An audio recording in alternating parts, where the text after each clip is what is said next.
I yelled at the top of my lungs, "You better get off of my property because I have the cops coming."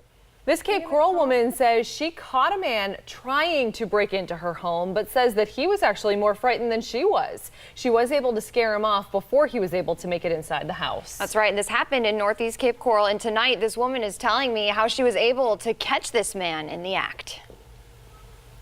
She may be relaxing in her crate now, but yesterday morning, Bella's barks by the back door tipped off her owner something was up. I went to the patio door to look to see what she was barking at, and at that time I noticed that there was a black male trying to come into my back patio. Erica Harmon says it was obvious the man was trying to break into her home. I didn't know if he had a gun or anything out there, but it was just first instinct for me just to scare him off. She walked me around back to explain exactly how this all went down. He was trying to come into this door right here, but the door was locked.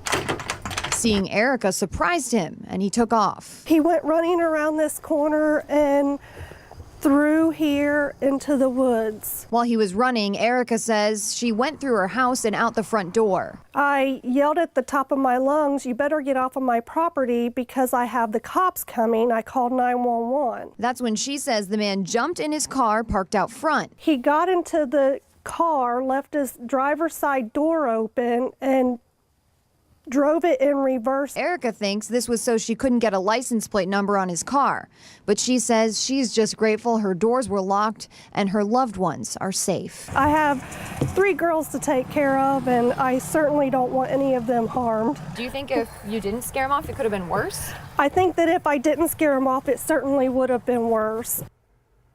And again, this all happened yesterday morning just before 8 o'clock. The man took off in a white Chevy Impala, and he is still on the run tonight. So if you have any information at all about who he is or anything about this case, you're asked to call Cape Coral Police.